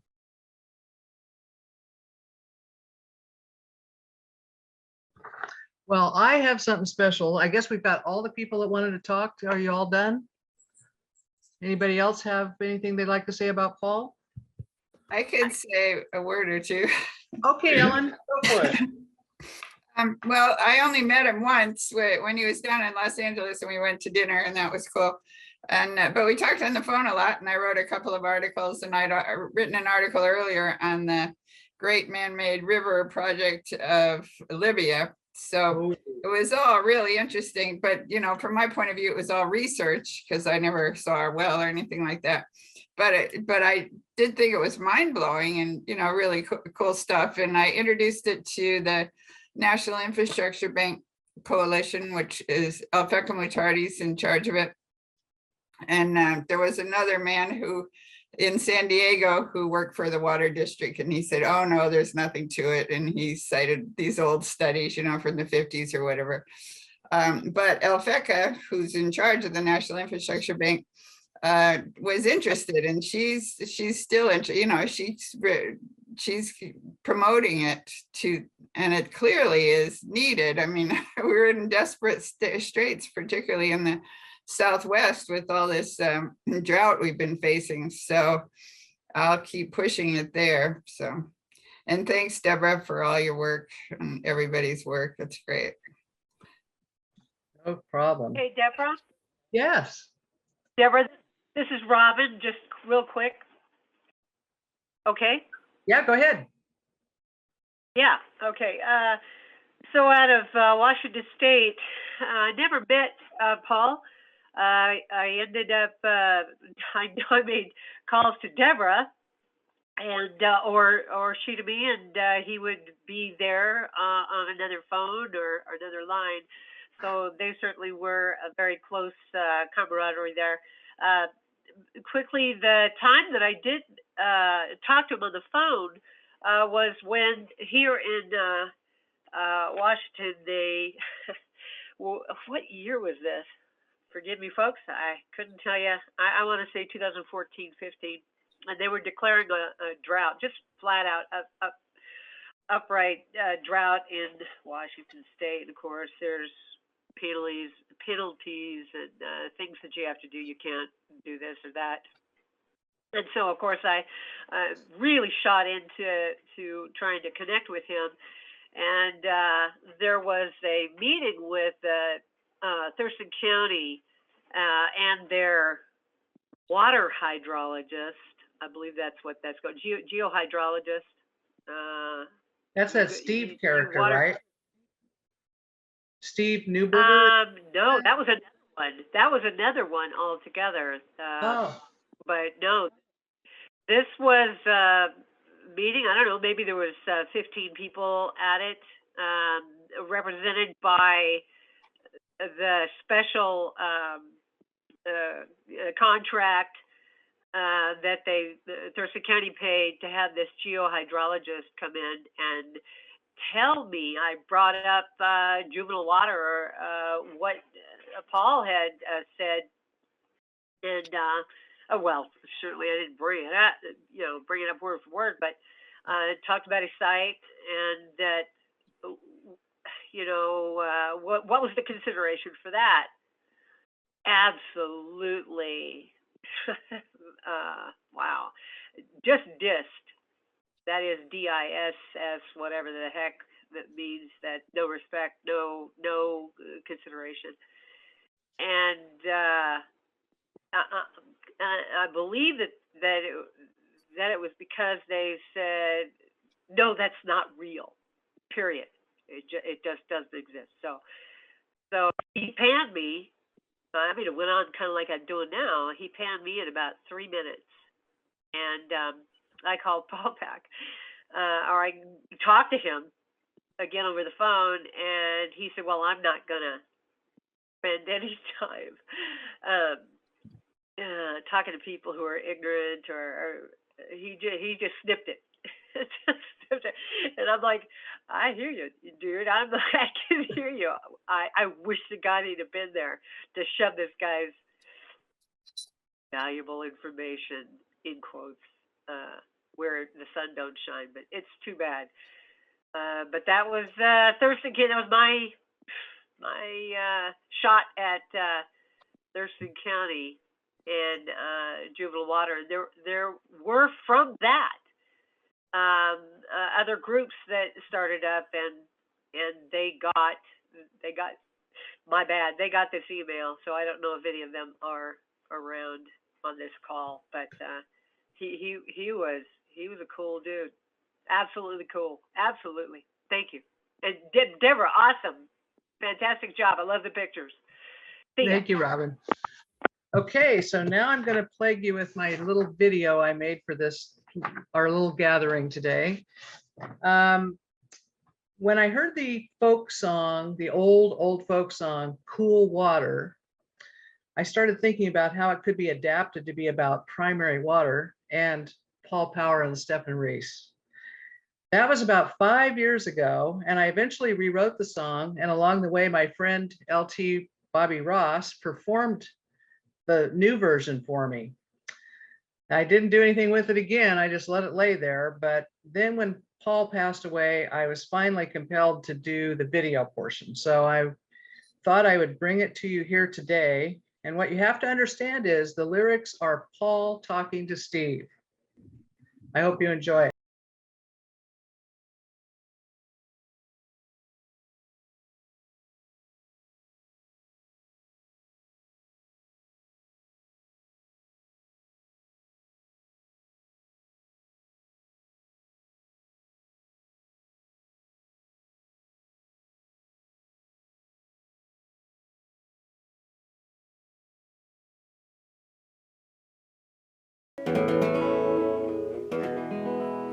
All day we faced a barren place without the taste of water, cool water. Old Steve and I, with throats burnt dry, near souls that cry for water, cool, clear water. Keep remembering, Steve didn't listen to the man. He found water where he can, and he filled the burning sand with water. Steve, can you see that big green tree where the water's running free, and it's waiting there for me and you? The nights are cool, and I'm no fool. Each fault's a pool of water, cool, primary water.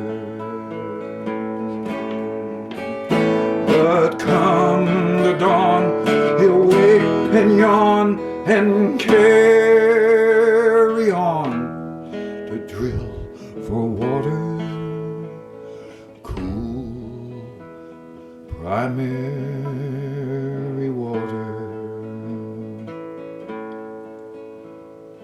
Keep remembering, Steve didn't listen to the man. He drilled water where he can, and he filled the burning sand with water. Cool, primary water. Steve, can you see that big green tree where the water's running free, and it's waiting there for me and you? The shadows sway and seem to say, tonight we'll pray for water, cool, primary water. And way up there, he'll hear our prayer, and he showed us where there's water, cool, primary water. Keep remembering, Steve didn't listen to the man. He found water where he can, and he filled the burning land with water. Steve, can you see that big green tree where the water's running free, and it's waiting there for me and you? Steve's heart was sore, he yearned for just one thing more than water, cool water. Like me, I guess he'd like to rest where there's no quest for water, cool, primary water, cool, primary water.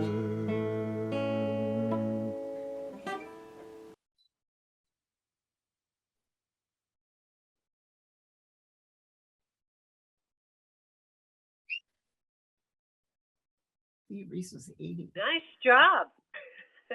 Nice Fantastic, song. Deborah. That was Thank you. very nice, Deborah. Thanks, Deborah. That was really good.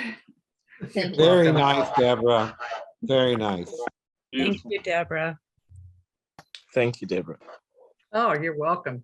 It was fun to put together, really, it was. It's kind of a weird thing with Paul talking to Steve, but that's how it came out. Deborah, can you post that on YouTube possibly? Yeah, I sure can. That'd be great.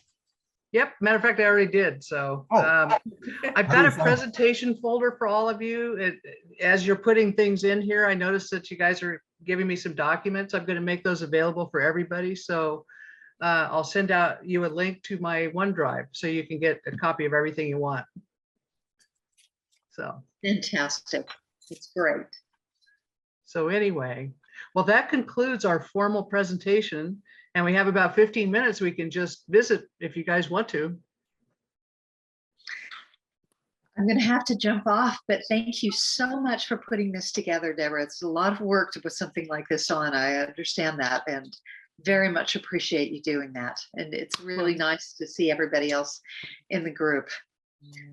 Well, I hope we all get together again. I mean, I know it was like pulling teeth this time to get me to do something, but now that I know how to use Zoom and let's do this again sometime. I mean, wouldn't it be cool? We're all Yes. primary water people. Exactly. Exactly. So Deborah, I think that would be an excellent idea to keep the community together, you know, even if it's once a quarter or once every 6 months or something. If people are up for it, I think it could be an amazing thing. well, Yeah, I have before we all get of your to- emails. Be So cool we to can do get that. Barbara Tavares on. Oh, is that Deborah? No, Oh, yeah, no, she was supposed to be here, so. I'm just saying it would be cool to, hear her some other time in the future, maybe. Oh, definitely, definitely. Well, Yeah. all right. Great work, Barbara, or Deborah. You've done great work keeping all this up. Thank you. You bet. Thank you. You got all those videos we sent, right? That turned out okay. I did, and I was thinking I would put those on a timeline and just have them go one after another. Is that okay to do that? Yeah, to be fine. Thank you. Okay. Yeah, so I Yeah. have some goodies coming up for everybody. So that I didn't get it quite all done for this because various reasons, but I'll be in touch with all of you that are here today and be sending you some really cool stuff I've got. Yeah, we're doing programs too with different podcast people who want to talk to us. So I'm sure you guys would love to hear from that too. So we're going to do the Emoto Peace Conference. So that'll be connected to about 150,000 people.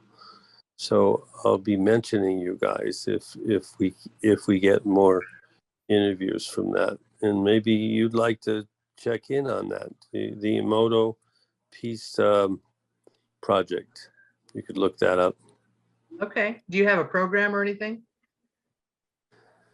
Well, I don't. Well, actually, they're interviewing us on Thursday, and we've left off. We put some programs together, and I think we've expounded on the fact that water is alive, because that's what they want to hear, and that's what we're saying too. You know, it's not just getting the water and so on. It's the impression that the water is with us. It's alive. We are part of it. It's communication. I think with Paul we had these communications and he didn't quite understand, but then after a while, when we talked a lot about it, it became a possibility that he would understand more than just it's more than just water. It's a little baby that comes out of the ground, and we're starting to learn to work with that vibration. It's quite remarkable, Russell, I put links in the chat for the World Water Festival so people can log on to that. Oh, Yeah. great. Thank you. There's a whole bunch of things that are over here, but I'll also be sending things on the OneDrive. So if you have a hard time getting to this, I'll make sure it's all in there.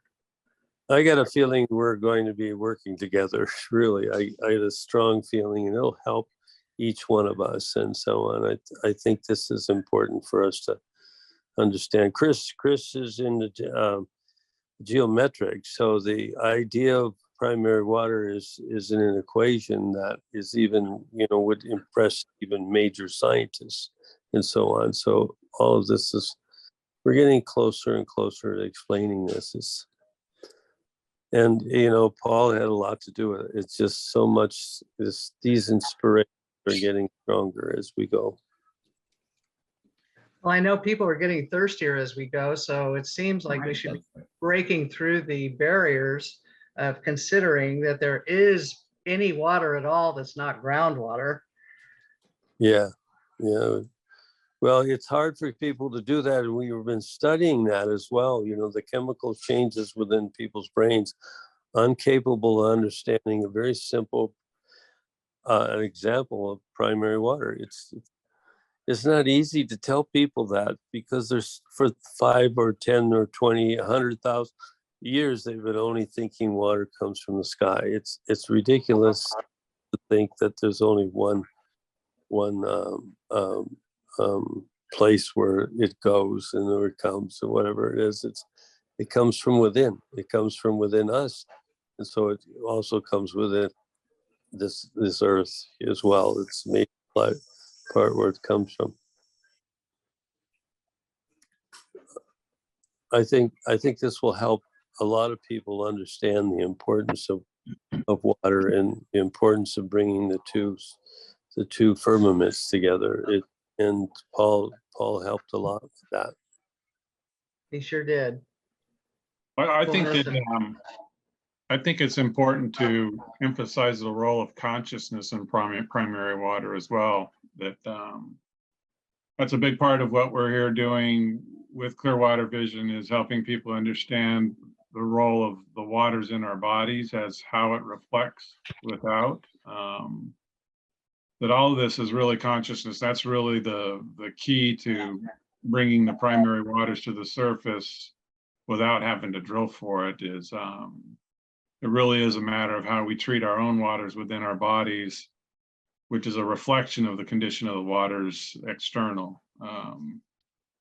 And again, yeah, like Russell said, I'm also a civil engineer in the water resources industry, but hopefully to change that from water resources to water source, you know. But geometrics and the metaphysics of water are very important too, as it relates to what we're doing, and the science of water too. It's science itself is incredibly broken. Yeah. Walter Russell's work is something that I promote as an alternative, new platforms for actually truth and science that includes spirit with the particle. You know, I think that's an important element. Thank you all for putting this on. I didn't know Paul Pauer, but definitely very interested in what he knew about the hydrogen atom and how that relates to everything, water. Deborah, is there going to be is this is this memorial in celebration of Paul's life going to be available for? I did record it, yes. You recorded. Is this going to be an audio recording, or is it? No, it's a video and audio. Oh, wonderful. Excellent. Okay. So I'll put that on my OneDrive, so anybody that wants to can share it with others who weren't able to make it and that sort of thing. Oh, wonderful. That's a treat. Thank you so much for doing that. And again, thank you. I know you put your whole life aside to make this happen for the last, it's been on, you've been working on an ongoing labor of love for, well, since Paul passed, and I know that. So thank you for all of it. Oh, you're welcome. All right, you guys. Well, this concludes our celebration of life for Paul. I'm so glad to have heard all of your wonderful stories of him. It's just he's just an amazing person. I'm so glad I got to know. So anybody else going to add anything? Hi, everyone. Can you hear me? Yes. Hi, my name's Catherine Green, and my husband, Jorg, and I became friends with Paul after his house burned in Talent. We live in Ashland, so I didn't find him until after that tragic event, but we became friends, and he visited with us. He came on our land. My husband's German. I had known about primary water and was just amazed to meet him and his unbelievable wealth of knowledge, right? And we had some discussions concerning something called deuterium depleted water. And before we got off, I was wondering if anyone here was familiar with that, if they had any further information about primary water in relationship to deuterium depleted water and the theories of surrounding human health. And I just wanted to toss that out last second, but yes.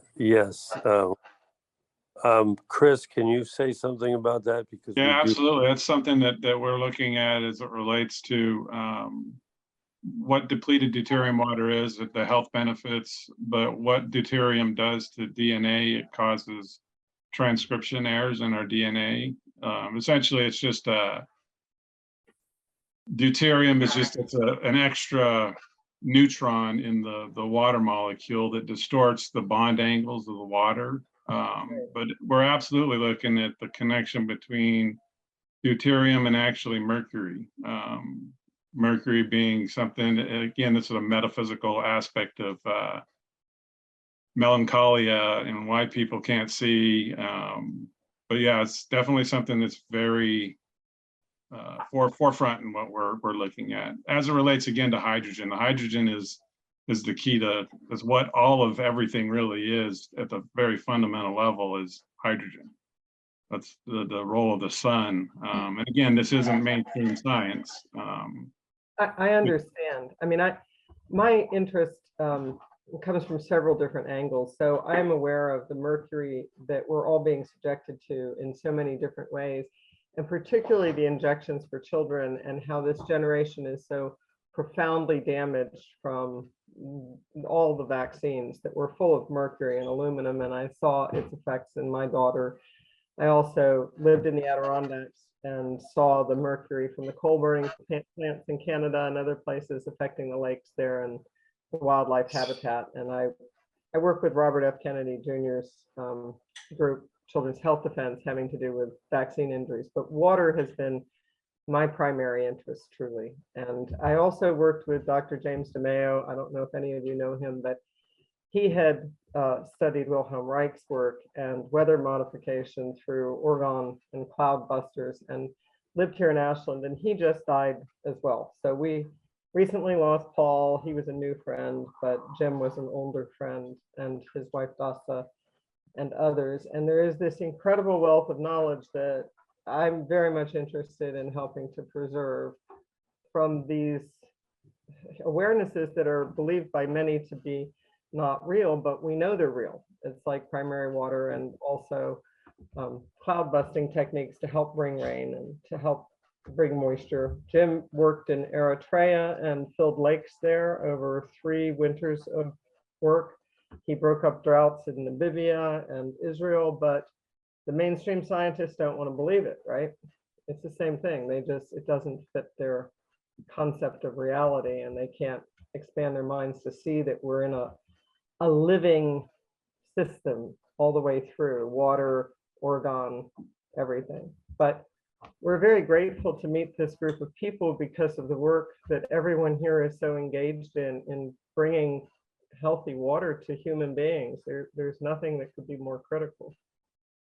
So we're very pleased, and thank you for everyone that has worked on this, particularly in the drought-stricken regions of our world. Nothing matters like water, right? Chris, That's right. can I ask Chris, that sounds very interesting what work you're doing, but what's your website, or where do we find that work? I'm working with Russell, clearwatervision.org. Okay, thanks. Yeah. Yeah, the one thing that we studied on both ends, we equated this understanding of what mercury really does to the human brain and why we cannot understand enough about primary water. It has a lot to do with our DNA. It has a lot to do with the mercury and the methylation of mercury that gets in the atmosphere. So that, will actually put a dent in our brain and say, well, that it can't be possible that primary water exists. And it's an interesting executive summary that we created, and we didn't even know until I met up with Chris that he said that the equation exactly perfect. So we'd love to share it to you. It's really important for us to do that. So, and thank you. I think it's also important to add the relationship between the aluminum and mercury and how reactive those two are, and that fluoride in our drinking water and so much it's a byproduct of aluminum smelting. So all of that there's a reason why there's aluminum being sprayed as well, because it actually is incredibly reactive with the mercury. That I think that's part of what the pineal gland, and Russell makes a good point that it's gas, it's vapor form. So it's not what most people are even looking for. That's the bioaccumulation of that, and that it off gases, yeah. Right. It is something definitely but I look at it in different terms of metaphysics and epochs and falls and rises of consciousness, Yeah, imagine what the struggle that we have with trying to get people to understand that water originates within every planet. It's hard to do that when we're murked out, we call it, and most of the world is murked out. And so we're finding these kind of things are happening only because of the experiences that we have. And we've experienced that, and that's who we are. We want to experience that, and Paul Pauer was one of them. And so, there's always a fault within all of us. But in this case, we're learning cause and effect. We're learning the reason why we can understand that water is created within every planet, and including ourselves. You know, It's a- my husband just drove down to Lassen National Park, which is volcanic, of course, right? It's still active.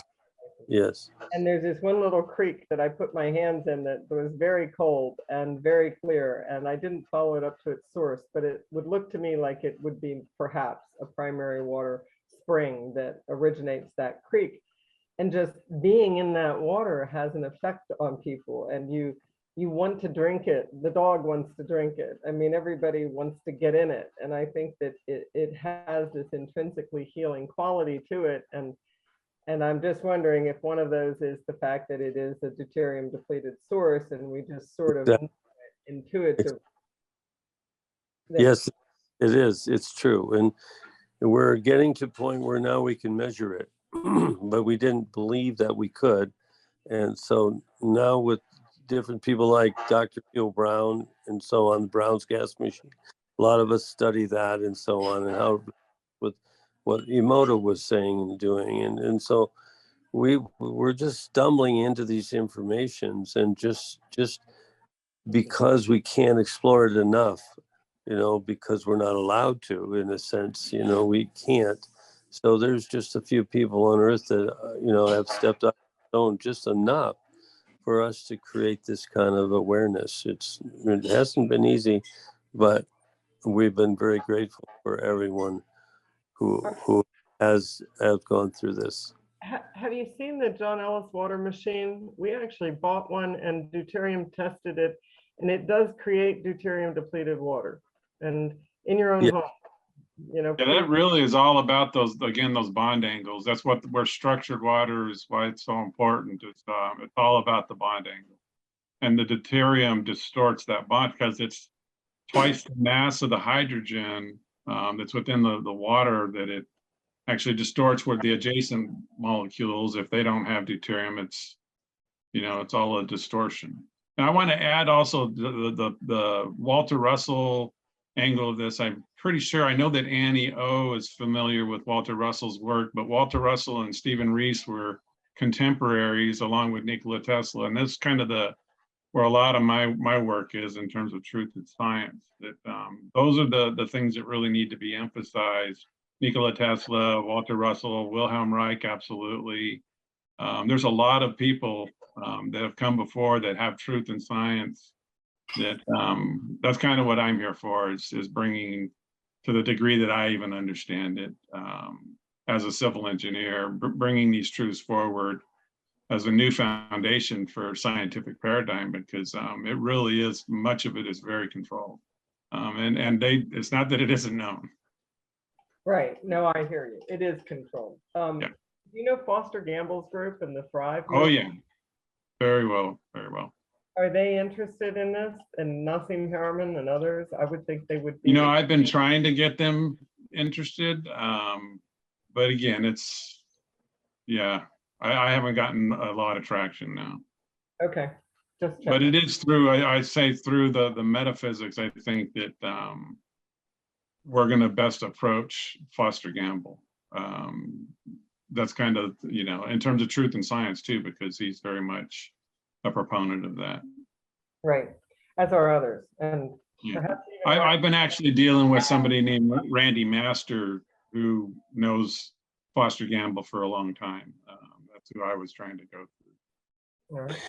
Yeah, you see, it's, we're just you're making this really simple for everybody, because water is consciousness, and we've just learned that through just finding this stuff. And basically now that we can treat it more properly. And with the vibrations that we learn through these equations, we can actually put the dots together so that we don't have a problem with drilling a well.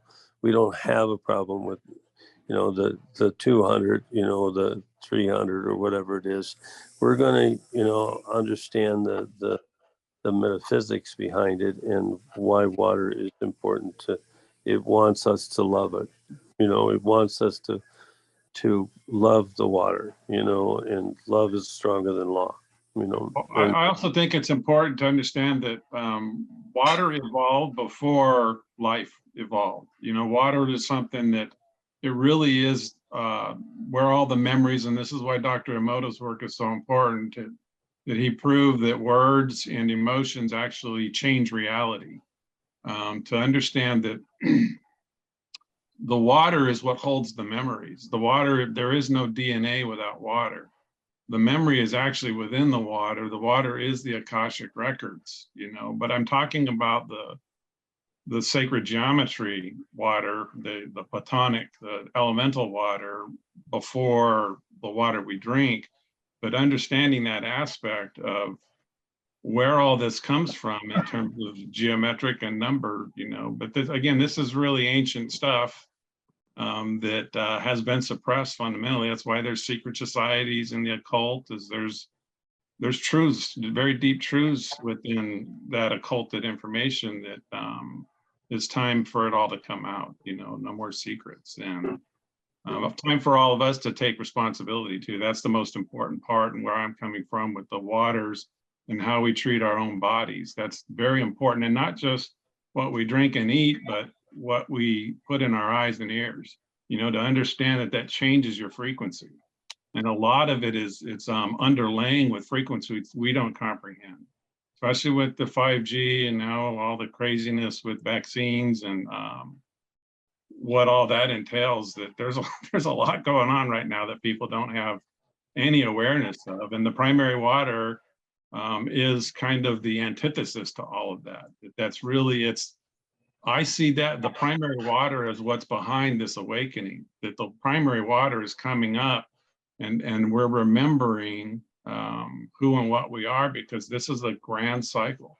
And it's coincident with the twin star Sirius or dog star Sirius, that as Sirius comes towards us, consciousness rises. As it goes away from us, it falls. And Foster Gamble would be receptive to all that, the CPAC Institute, and what that's really all about, how it's related to the Egyptian pyramids. And there's so much, that, and again, that's all sacred geometry too. As we spiral through space, we go through different energies. And as we move towards and away from different planetary and astral and solar bodies, whatever you want to call them, all the energy fields that are out there in space, no doubt it affects human consciousness. I mean, a lot of people are figuring this out on some level. It was always made fun of, but you just see too much. And ancient knowledge always had us working in harmony with the cycles, right? Yeah. All the cycles. So that's what Chinese medicine taught, that if you could get the harmony of the numbers, you lived to be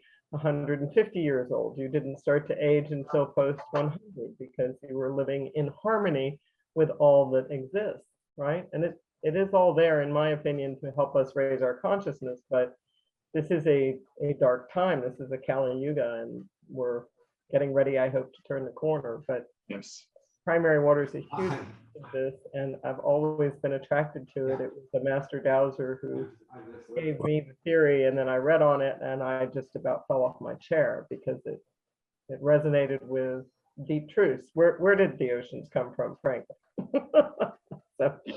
So our planet is a water planet, as are so many. And the recent discoveries that you all mentioned, someone mentioned about how they saw it in a planet hasn't even formed yet, and there's water there. Right. And Oregon streaming into our planet, the images of that, and around all life and around water. Yeah, because water comes first. The hydrogen comes first. Everything comes from hydrogen. There's nothing that is the fundamental, and through the octet rule, this is how this whole building, it's all what you're speaking of. It's a musical universe, 12 singing spheres. It is, everything is music.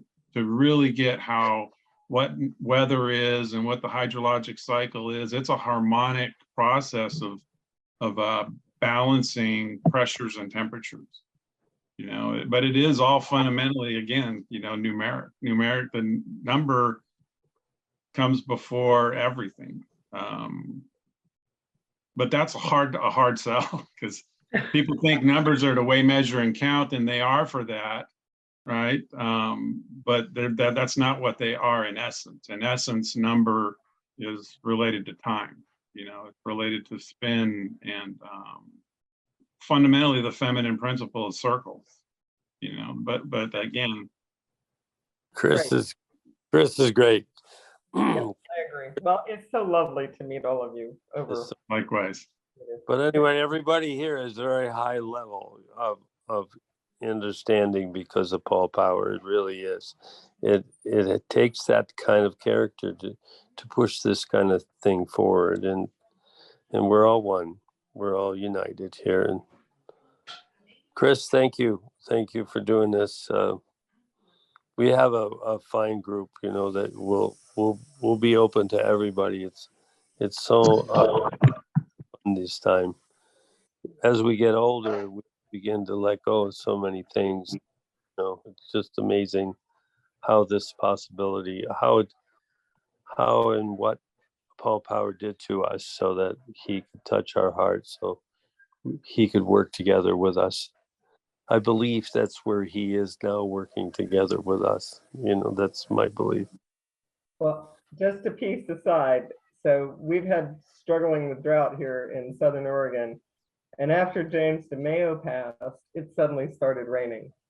And we had rain for 5 months in a row. And I have no doubt that from the other side, he cleared out some of the blockages that had been standing in the way of allowing the natural systems to function in that, you know, building of energy and releasing of energy that is the natural water cycle. And I believe people are more powerful on the other side.